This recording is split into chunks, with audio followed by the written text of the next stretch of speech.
to just start with, this is a presentation I did several months ago for the ASLE, the Association for the Study of Literature and the Environment. And I know this is a very, I would say this is just very suggestive, this kind of data from Google Ngrams. And so I just put it up here to show you. If you do a Google Ngram search in the English language for the use of environmental humanities between 1800 and 2008 across, of course, thousands and thousands of books, the environmental humanities doesn't appear. We know now that if we were able to do that search up to 2013, it would probably start to appear. But if we look at related terms, like literature and the environment, so that's literature and environment. There's many different searches you could do. I've just done some that are suggestive. So consider that literature and environment in quotations, right? That's an engram of 3 words together. Or literature and the environment. It follows a kind of similar pattern starting in the 1960s and growing through today. If you add in eco-criticism, quite interesting and surprisingly, it has even greater use than those other terms. It's just that single term. Environmental literature, now is that green line.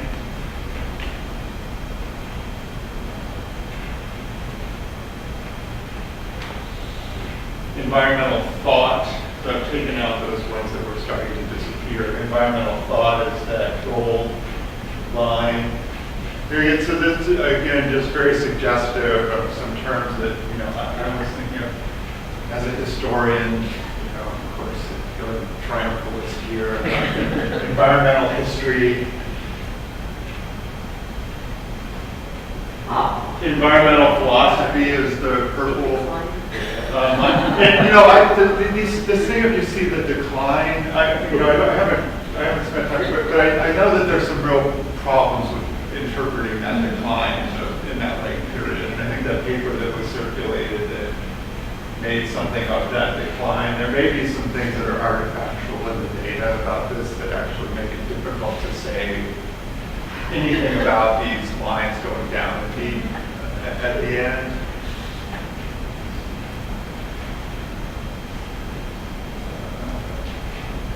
Okay, so have to scroll. Yeah, that's right. That's right. So the next one is political ecology.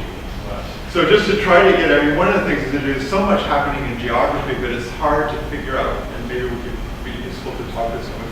What are the terms that one can use in that kind of cultural geography that, political ecology is one that brings in a lot of, the concern about environment, and that has a humanities dimension often. Okay. Next page. Oh, so I think this was my question. So what is the term that follows the same pattern and dwarfs them all? Anybody want to guess? Hazard. What is the sign that we're all kind of laboring under? What's that? Environment society. Environment society. What is that? Eco-critique. Eco-critique. Environment. Huh? Environmental. Environmentalism. Yeah, you could have put environmental. It may have been, again, this is just suggestive. And so I wanted to just show that, and we'll talk a little bit more about our work at UCLA and some of the things that we're thinking about this. This is in part the genesis for wanting to create this site called Environmental Humanities Now. This is very much an alpha. with our developer, just finished it just in time to be able to show it to you. Since we don't have a live wireless connection, I won't, go through a big demo about it. It's based on it's based on the Digital Humanities Now site. It's a plugin called Press Forward that works with WordPress. I'll tell you a little bit about how it works.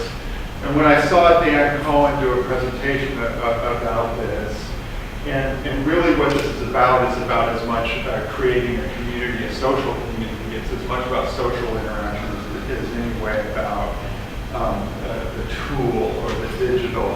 And the ways in which this has helped to surface scholarship around the world and around the web in the digital humanities. And our thought that we could use something like that to surface all the scholarship that's happening in the environmental humanities across all of those disciplines: history, literature, philosophy, geography, and across languages. If all of us have connections to, here to French, to Spanish, to Japanese, to Chinese, and there will be some work to have to do that. But there's a way in which that we can begin to surface and understand what is that emergent field that it's just beginning, as we know, all now to appear to be defined. So this you'll see. This again is just an alpha site. It's an aggregator. So the back end works to just we gather RSS feeds from all the websites that have them, including the Environment Society portal that was just demonstrated. It aggregates them up, and then through the social part of this, the editors can nominate them to be editors' choices, which would be scholarship that all of us might want to be aware of across our fields. It's making an impact in the field or across fields. Then news are things like CFPs, job openings, prizes, and so on and so forth. The back end, well, let me just show you this. So this is just gathering a bunch of stuff from these things, and I've not done something about editing it, but here's a really interesting paper that was published about the ecosystem, the meaning of ecosystem. Here's a story about Vermont Yankee is closing, which might not end up as an editor's choice article. It's more of a news article, though it came from one of the sites that we're interested in. And here we see the unrepressible Timothy Morton appearing with a post about My Bloody Valentine that he went and saw in Denver. That probably is not going to make it up on the editor's choices once we get the social part of this moving. ESEH nominations and the Carson Fellows may appear in different places. This was just done with our developer to get some content in there. Here's the way the back end works. So all of this is gathering automatically material from all of your websites, which I encourage you to make sure there's an RSS feed there so that we can get new material from your websites, from your blogs. We'll also look at your Twitter feeds. We'll gather all of that stuff up. Automatically, the Press Forward plugin puts it into content and has a snippet from it, has the source of it, the certain metadata, the date. And through, this is where the editor, the social part of it is. You have come in and you nominate it up as something that should go under review. And then it can be nominated again to become an editor's choice or to be put into news. That automatically puts it over into a WordPress format so that there's some but very little editing that's necessary of the HTML and things like this. So this is it's an aggregation system that is both using the digital to facilitate that, but again, it's very, very, has a real social dimension of this. So right now Ursula and I are the two editors of it. Between us we have maybe six languages, but you know, we're reaching out to colleagues around the world to get others who can help us with this, who would be interested in putting in you know, some time each. We'll figure out what it is together sometime each week or each month to be willing to look through those materials and nominate things up that should be worthy of consideration of our communities, news that we should know about. And then also, you know, the digital humanities was based on, digital humanities now is based on that a lot of this, the idea that a lot of this scholarship is happening on the open web. It's not appearing in the traditional places where we look for journals and things like that. I think, you know, that there's still a lot of the work in the environmental humanities that is happening in those traditional places that we should be aware of and share across disciplines. And that, so this will also be dependent on